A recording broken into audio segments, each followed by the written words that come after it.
जय श्री राम भक्तों। जय श्री राम। मार्कंडे पुराण की जय। ताल केतु के कपट से मरी हुई मदालसा की नागराज के फण से उत्पत्ति और ऋतध्वज का पाताल लोक में गमन।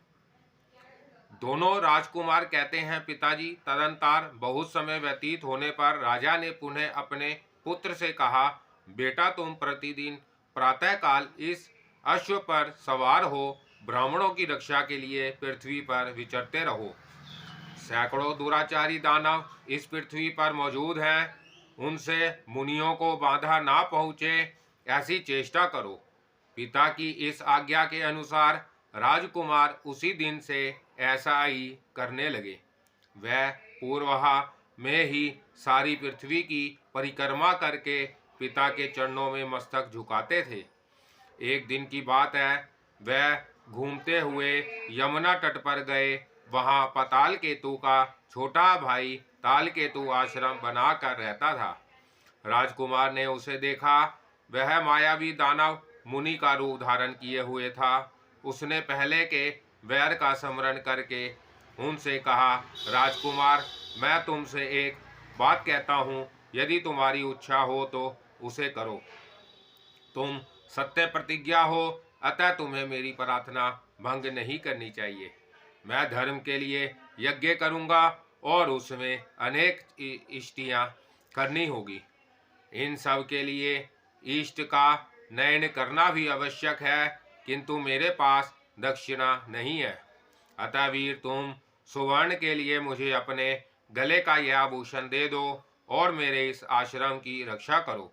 तब तक मैं जल के भीतर प्रवेश करके प्रजा की पुष्टि के लिए वरुण देवता संबंधी वैदिक मंत्रों से वरुण देवता की स्तुति करता हूँ। स्तुति के पश्चात जल्दी ही लौटूंगा। उसके यों कहने पर राजकुमार ने उसे प्रणाम किया और अपने कंठ का आभूषण उतार कर दे दिया। फिर इस प्रकार कहा, आप निश्चित होकर जाइए। जब तक लौट नहीं आएंगे तब तक यही मैं अपने आश्रम के समीप ठहरूंगा। राजकुमार के इस प्रकार कहने पर तालकेतु नदी के जल में डुबकी लगाकर अदृश्य हो गया और वह उसके माया निर्मित आश्रम की रक्षा करने लगे। जल के भीतर से वह राजकुमार के नगर में चला गया और मदालसा तथा अन्य लोगों के समक्ष पहुंचकर इस प्रकार बोला, तालकेतु ने कहा, वीर, कुवलयाक्ष मेरे आश्रम के समीप गए थे और तपस्वियों की रक्षा करते हुए किसी दुष्ट दैत्य से युद्ध कर रहे थे। उन्होंने अपनी शक्ति भर युद्ध किया और बहुत से ब्राह्मणों देशी दैत्यों को मौत के घाट उतारा। फिर उस पापी दैत्य ने माया का सहारा लेकर शूल से उनकी छाती छेद डाली। मरते समय उन्होंने अपने गले का यह आभूषण मुझे दिया। फिर तपस्वियों ने मिलकर उनका अग्नि संस्कार कर दिया।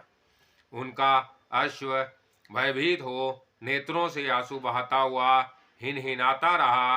उसी अवस्था में वह दुरात्मा दानव उसे अपने साथ पकड़ कर ले गया। मुझे पापाचारी निष्ठुर ने यह सब कुछ अपनी आंखों देखा है। इसके बाद जो कुछ कर्तव्य हो वह आप लोग करें। अपने हृदय को आश्वासन देने के लिए यह गले का हार ग्रहण कीजिए। यो कहकर तालकेतु ने वह हार पृथ्वी पर छोड़ दिया और जैसे आया था वैसे ही चला गया। यह दुखपूर्ण समाचार सुनकर वहां के लोग शोक से व्याकुल हो मूर्छित हो गए। फिर थोड़ी देर में होश में आने पर रानीवास की सभी स्त्रियां, राजा तथा महारानी भी अत्यंत दुखी होकर विलाप करने लगी। मदालसा ने उनके गले के आभूषण को देखा और पति को मारा गया सुनकर तुरंत ही अपने प्यारे प्राणों को त्याग दिया। तदंतर पूर्ववासियों तथा महाराज के महल में भी बड़े जोर से करुण क्रंदन होने लगा। राजा शत्रुजित ने जब मदालसा को पति के बिना मृत्यु को प्राप्त हुई देखा, तब कुछ विचार करके मन को स्थिर किया और वहां शोक करते हुए सब लोगों से कहा, प्रजाजनों और देवियों, मैं तुम्हारे और अपने लिए रोने का कोई कारण नहीं देखता। सभी प्रकार के संबंध अनित्य होते हैं। इस बात की भली भांति विचार करने पर क्या पुत्र के लिए शोक करूं और क्या पुत्र वधू के लिए सोचने से ऐसा जान पड़ता है, वह दोनों कृत्य करते होने के कारण शोक के योग्य नहीं है।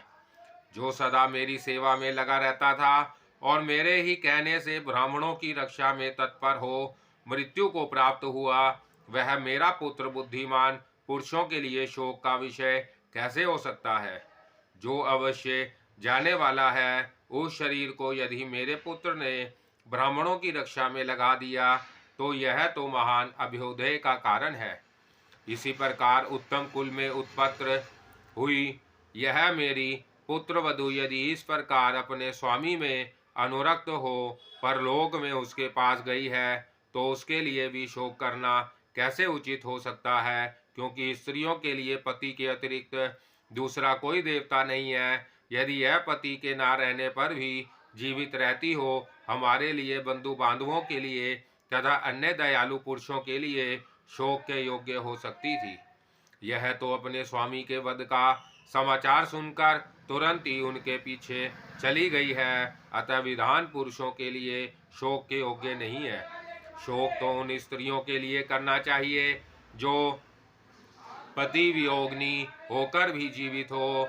जो पति के साथ ही प्राण त्याग देती है, वह कदापि शोक के योग्य नहीं है। मदालसा बड़ी कृतज्ञ थी, इसलिए इसने पति वियोग का दुख नहीं भोगा। जो इह लोक तथा परलोक में सब प्रकार के सौख्य प्रदान करने वाला है, उस पति को कौन स्त्री मनुष्य समझेगी। अतः मेरा वह पुत्र ऋतध्वज, यह पुत्र वधू, मैं तथा ऋतध्वज की माता, इनमें से कोई भी शोक के योग्य नहीं है। मेरे पुत्र ने ब्राह्मणों की रक्षा के लिए अपने प्राण त्याग कर हम सबका उद्धार कर दिया।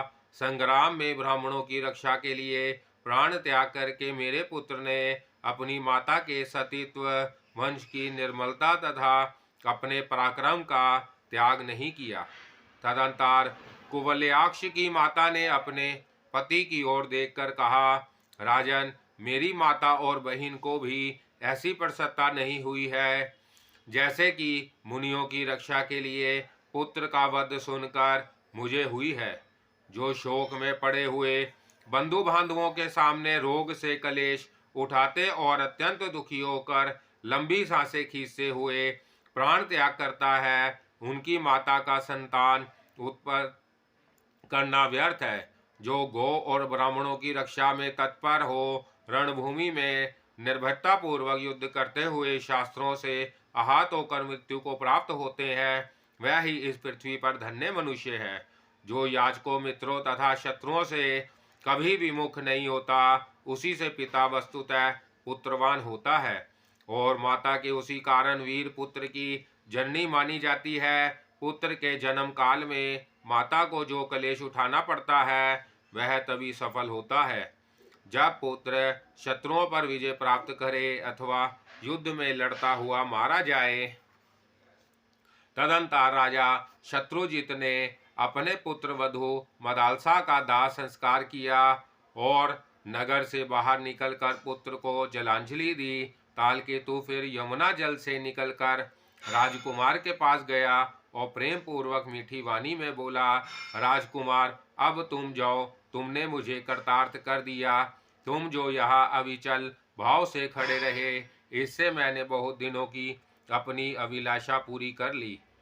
मुझे महात्मा वरुण की प्रसन्नता के लिए वरुण यज्ञ का अनुष्ठान करने की बहुत दिनों से अभिलाषा थी।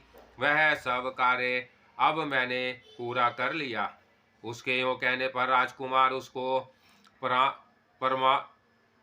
प्रणाम करके गरुड़ तथा वायु के समान वेग वाले उसी अक्ष पर आरूढ़ हुए और अपने पिता के नगर की ओर चल दिए। राजकुमार ऋतध्वज बड़े वेग से अपने नगर में आए। उस समय उनके मन में माता पिता के चरणों की वंदना करने तथा मदालसा को देखने की प्रबल इच्छा थी। वहां पहुंचकर उन्होंने देखा, सामने आने वाले सभी लोग उद्विग्न हैं। किसी के मुख पर प्रसन्नता है चिन्ह नहीं है, किंतु साथ ही सबकी आकृति से आश्चर्य टपक रहा है और मुख पर अत्यंत हर्ष छा रहा है। पिता, माता तथा अन्य बंधु बांधवों ने उन्हें छाती से लगाया और चिरंजीवी रहो वत्स यह कहकर कल्याणमय आशीर्वाद दिया। राजकुमार भी सबको प्रणाम करके आश्चर्यमग्न हो पूछने लगे, यह क्या बात है? पिता से पूछने पर उन्होंने बीती हुई सारी बातें कह सुनाई। अपनी मनोरमा भार्या मदालसा की मृत्यु का समाचार सुनकर तथा माता पिता को सामने खड़ा देख वह लज्जा और शोक के समुद्र में डूब गए और मन ही मन सोचने लगे, हाय उस साध्वी बालाना ने मेरी मृत्यु की बात सुनकर प्राण त्याग दिए, फिर भी मैं जीवित हूँ। मुझे निष्ठुर को धिक्कार है। अहो मैं क्रूर हूँ, अनार्य हूँ, जो मेरे लिए ही मृत्यु को प्राप्त हुई उस मृग नयनी पति के बिना ही अत्यंत निर्दय होकर जी रहा हूँ। इसके बाद उन्होंने अपने मन के आवेग को रोका और मोह छोड़कर विचारना आरंभ किया। वह मर गई, इसलिए यदि मैं भी उसके निमित्त अपने प्राण त्याग दूं तो इससे उस बेचारी का क्या उपकार हुआ? यह कार्य तो स्त्रियों के लिए ही प्रशंसनीय है। यदि बारंबार हाँ प्रिय कहकर दीन भाव से रोता हूँ तो यह भी मेरे लिए प्रशंसा के योग्य बात नहीं है। मेरा कर्तव्य तो है पिताजी की सेवा करना, यह जीवन उन्हीं के अधीन है, अतः मैं कैसे इसका त्याग कर सकता हूँ? किंतु आज से स्त्री संबंधी भोग का परित्याग कर देना मैं अपने लिए उचित समझता हूँ। यद्यपि इससे भी उस तनवंगी का कोई उपकार नहीं होता, तथापि मुझको तो सर्वथा विषय भोग का त्याग ही करना उचित है। इससे उपकार अथवा अपकार कुछ भी नहीं होता। जिसने मेरे लिए प्राण तक त्याग दिया उसके लिए मेरा यह त्याग बहुत थोड़ा है। ऐसा निश्चय करके उन्होंने मदालसा के लिए जलांजलि दी और उसके बाद का कर्म पूरा करके इस प्रकार प्रतिज्ञा की। ऋतध्वज बोले, यदि इस जन्म में मेरी सुंदरी पत्नी मदालसा मुझे फिर ना मिल सकी तो दूसरी कोई स्त्री मेरी जीवन संगिनी नहीं बन सकती। मृग के समान विशाल नेत्रों वाली गंधर्व राजकुमारी मदालसा के अतिरिक्त अन्य किसी स्त्री के साथ मैं संभोग नहीं कर सकता, यह मैंने सर्वथा सत्य कहा है। दोनों नाग कुमार कहते हैं, पिताजी इस प्रकार मदालसा के बिना वह स्त्री संबंधी समस्त भोगों का परित्याग करके अब अपने समवयस्क मित्रों के साथ मन बहलाते हैं, यही उनका सबसे बड़ा कार्य है। परंतु यह तो ईर्ष्या कोटि में पहुँचे हुए व्यक्तियों के लिए भी अत्यंत दुष्कर है, फिर अन्य लोगों की तो बात ही क्या है। नागराज अक्षतर बोले, पुत्रों, यदि किसी कार्य को असंभव मानकर मनुष्य उसके लिए अध्योग नहीं करेंगे तो अध्योग छोड़ने से उनकी भारी हानि होगी। इसलिए मनुष्यों को अपने पुरुष का त्याग ना करते हुए कर्म का आरंभ करना चाहिए, क्योंकि कर्म ही सिद्धि देव और पुरुषार्थ दोनों पर अवलंबित है। इसलिए मैं तपस्या का आश्रय लेकर ऐसा यत्न करूंगा जिससे इस कार्य की शीघ्र ही सिद्धि हो। यो कहकर नागराज अक्षतर हिमालय पर्वत के पलाक्ष वरण तीर्थ में जो सरस्वती का उद्गम स्थान है जाकर दुष्कर तपस्या करने लगे। वह तीनों समय स्नान करते और नियमित आहार पर रहते हुए सरस्वती देवी में मन लगाकर उत्तम वाणी में उनकी स्तुति करते थे। अक्षतर ने कहा, जो संपूर्ण जगत को धारण करने वाली और वेदों की जननी है, उन कल्याणमयी सरस्वती देवी को प्रसन्न करने की इच्छा से मैं उनके चरणों में शीश झुकाता और उनकी स्तुति करता हूँ। देवी, मोक्ष और बंधन रूप अर्थ से युक्त जो कुछ भी सत और असत पद है वह सब तुम में असयुक्त होकर भी संयुक्त भी भांति स्थिर है। देवी, जिसमें सब कुछ प्रतिष्ठित है वह परम अक्षर तुम ही हो। परम अक्षर परमाणु की भांति स्थित है। अक्षर रूप पर ब्रह्मा और अक्षर रूप यह जगत है तुम में ही स्थित है। जैसे काष्ठ की अग्नि तथा पृथ्वी सूक्ष्म परमाणु भी रहते हैं, उसी प्रकार ब्रह्मा और यह संपूर्ण जगत है तुम में स्थित है। देवी ओमकार अक्षर के रूप में जो तुम्हारा श्री विग्रह है वह स्थावर जगम रूप है। उसमें जो 3 मात्राएं हैं वह ही सब कुछ है। अस्थि नास्तिक रूप से व्यवहत होने वाला जो कुछ भी है वह सब उन्हीं में स्थित है। 3 लोक, 3 वेद, 3 विधाएं, 3 अग्नि, 3 ज्योति, धर्म आदि 3 वर्ग, 3 गुण, 3 शब्द, 3 दोष, 3 आश्रम, 3 काल, 3 अवस्थाएं, त्रिविध पितर, दिन रात और संध्या, यह सभी 3 मात्राओं के अंतर्गत है। देवी सरस्वती, इस प्रकार यह सब तुम्हारा ही स्वरूप है। भित्र भित्र प्रकार के दृष्टिकोण रखने वाले व्यक्तियों के लिए जो ब्रह्मा के आदि एवं सनातन स्वरूप भूत 7 प्रकार की सोमज्ञाएं संस्थाएं, 7 प्रकार की हवि यज्ञ संस्थाएं तथा 7 प्रकार की पाक यज्ञ संस्थाएं वेद में वर्णित हुई हैं, उन सब का अनुष्ठान ब्रह्मावादी पुरुष तुम्हारे अंगभूत भूतों के उच्चारण से ही करते हैं। उक्त 3 मात्राओं से परे जो अर्ध मात्रा के आश्रित बिंदु हैं उसका वाणी द्वारा निर्देश नहीं किया जा सकता। वह अविकारी, अक्षय दिव्य तथा परिणाम शून्य है। देवी, वह आपका ही स्वरूप है जिसका वर्ण मेरे द्वारा असंभव है। मुख, जीव, तालु और ओंठ आदि किसी भी स्थान से उसका उच्चारण नहीं हो सकता। इंद्र, वसु, ब्रह्मा, चंद्रमा, सूर्य और अग्नि भी वही है। वही संपूर्ण जगत का निवास स्थान, जगत स्वरूप, जगत का ईर्ष्या एवं परमेश्वर है। साख्य, वेदांत और वेदों में उसी का प्रतिपादन हुआ है। अनेकों शाखाओं में उसी के स्वरूप का निश्चय किया गया है। वह आदि अंत से रहित है तथा सत्य असत्य से विलक्षण होता हुआ भी सत्य स्वरूप ही है। अनेक रूपों में प्रतीत होता हुआ भी एक ही और एक होकर भी जगत के भेदों का आश्रय लेकर अनेक है। वह नाम रूप से रहित है। 6 गुण, 6 वर्ग तथा 3 गुण भी उसी के आश्रित है। वह एक ही परम शक्तिमान तत्व है जो नाना प्रकार की शक्तियां रखने वाले जीवों में शक्ति का संचार करता रहता है। सुख दुख तथा महासौख्य सब उसी अर्ध मात्रा रूप तुरिया पद के स्वरूप है। इस प्रकार तीनों मात्राओं से अतीत जो तुरिया धाम रूप ब्रह्मा है वह तुम्ही में अभिव्यक्त होता है। देवी, इस तरह सकल निष्कल अदैत्यनिष्ठ तथा दैत्यनिष्ठ जो ब्रह्मा है वह भी तुमसे व्यापक है। जो पदार्थ नित्य है, जो विनाशील है, जो स्थूल है तथा जो सूक्ष्म से भी अत्यंत सूक्ष्म है, जो इस पृथ्वी पर है, अंतरिक्ष में या और किसी स्थान में देखे जाते हैं, उन सब की उत्पत्ति तुम ही से होती है। मूर्त अमूर्त समस्त भूत अथवा एक एक भूत जो कुछ भी धूलोक, पृथ्वी, आकाश या अन्य स्थान में उपलब्ध होता है वह सब तुम्हारे ही स्वर और व्यंजनों से संबंध है। इस प्रकार स्तुति करने पर श्री विष्णु की जीवा रूप सरस्वती देवी ने प्रकट हो महात्मा अक्षतर नाग से कहा, कंबल के भाई नागराज, अक्षतर, तुम्हारे मन में जो इच्छा हो उसे बताओ, मैं तुम्हें वर दूंगी।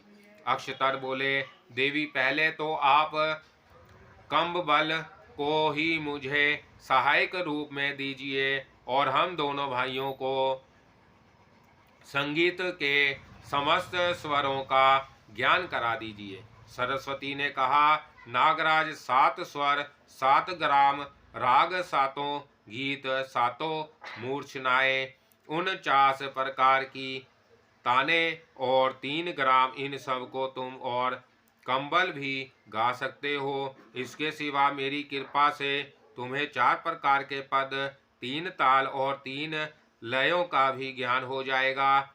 मैंने तीनों यति और 4 प्रकार के बाजों का ज्ञान भी तुम्हें दे दिया।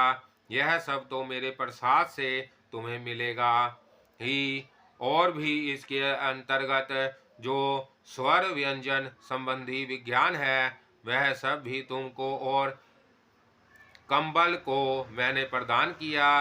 तुम दोनों भाई संगीत की संपूर्ण कला में जितने कुशल होगे, वैसा भूलोक, देवलोक और पाताल लोक में भी दूसरा कोई नहीं होगा। सबकी जीवा रूप सरस्वती देवी यों कहकर तत्काल अंतर्धान हो गई।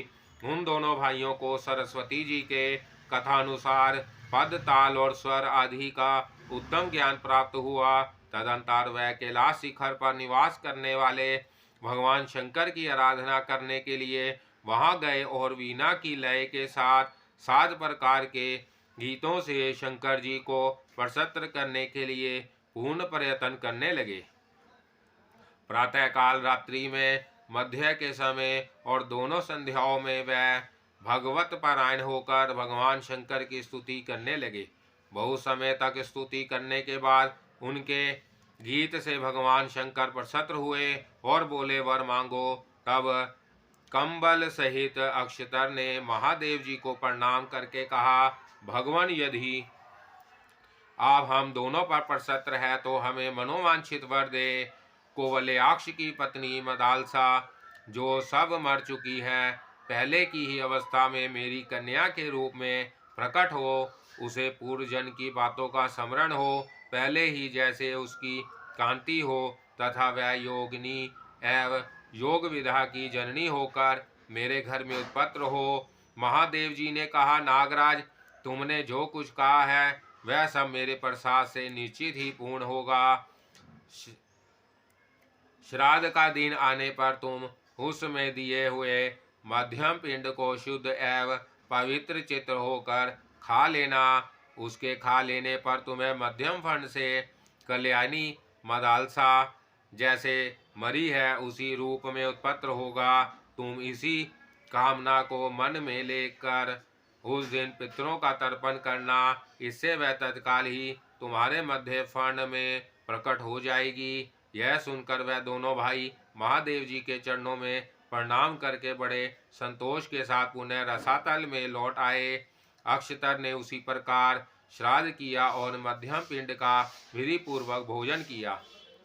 फिर जब उक्त मनोरथ को लेकर वह तर्पण करने लगे, उस समय उनके सांस लेते हुए मध्यम फंड से सुंदरी मदालसा तत्काल प्रकट हो गई।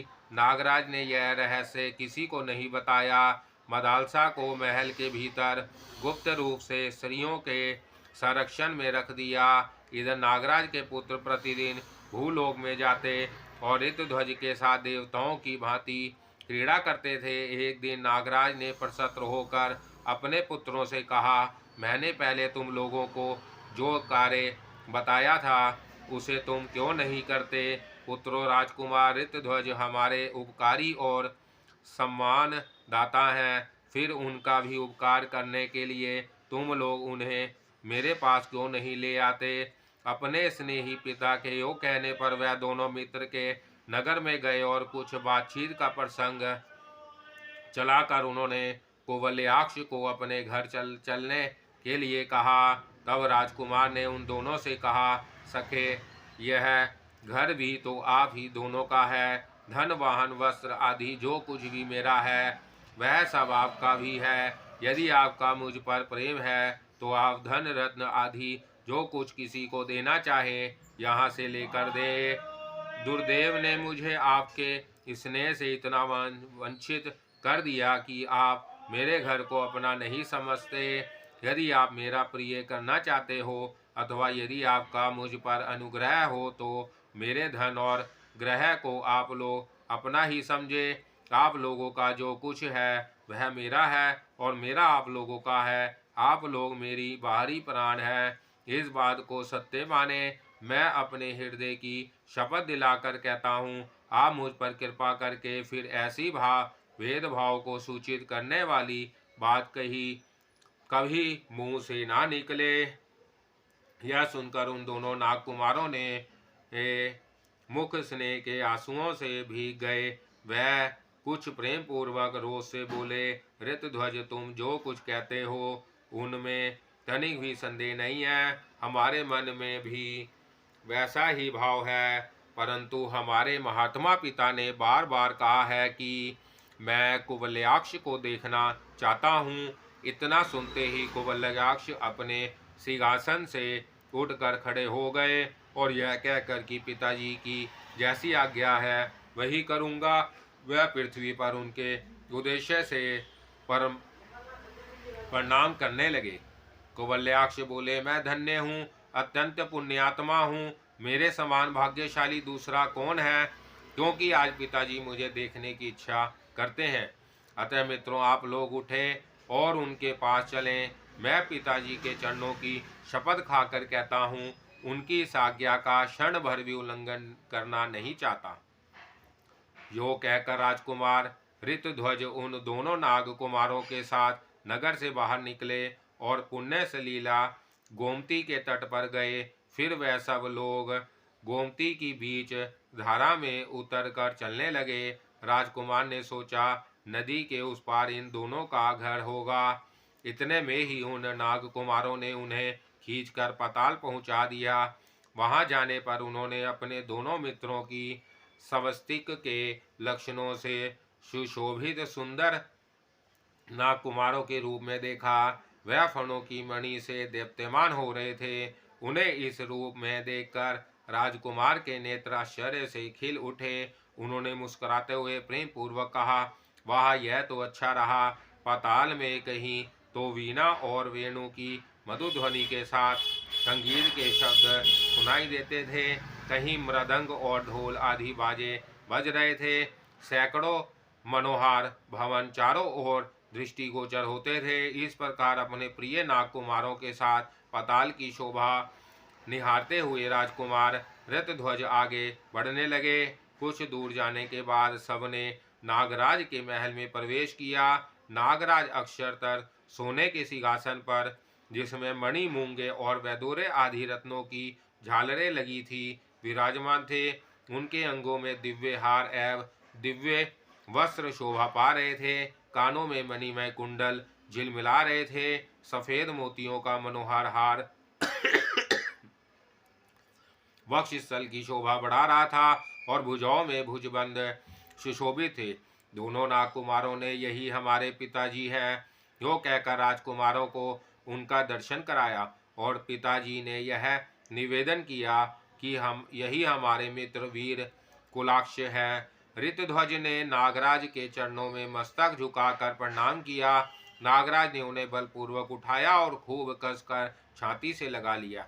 फिर उनका मस्तक सूंघकर कहा, बेटा, चिरंजीवी रहो, शत्रुओं का नाश करके पिता माता की सेवा करो। वत्स, तुम धन्य हो, क्योंकि मेरे पुत्रों ने परोक्ष में भी मुझसे तुम्हारे असाधारण गुणों की प्रशंसा की है। तुम मन, वाणी और शरीर की चेष्टाओं के साथ अपने गुण गौरव सहित सदा बढ़ते रहो। गुणवान का ही जीवन प्रशंसनीय है। गुणहीन मनुष्य तो जीते जी ही मरे के समान है। गुणवान पुत्र पिता माता को शांति एवं संतोष प्रदान करता है। देवता, पितर, ब्राह्मण, मित्र, याचक, दुखी तथा बंधु बांधव भी गुणवान पुरुष के चिरंजीवी होने की अभिलाषा करते हैं, जिनकी कभी निंदा नहीं हुई, जो दीन दुखियों पर दया करते तथा आपत्तिग्रस्त मनुष्य जिनकी शरण लेते हैं, ऐसे गुणवान पुरुषों का ही जन्म सफल है। वीर कुवलयाक्ष से यो कहकर उनका स्वागत सत्कार करने के लिए नागराज अपने पुत्रों से बोले, बेटा, क्रमशः स्नान आदि सब कार्य पूरा करके इन्हें इच्छा अनुसार भोजन कराओ। उसके बाद हम लोग इनसे मन को प्रसन्न करने वाली बातें करते हुए कुछ काल तक एक साथ बैठेंगे। राजा शत्रुजित के पुत्र ने चुपचाप उनकी आज्ञा स्वीकार की। तत्पश्चात सत्यवादी नागराज ने अपने पुत्रों तथा राजकुमार के साथ प्रसन्नतापूर्वक भोजन किया। बोलो रामचंद्र भगवान की जय। मार्कंडे पुराण की जय।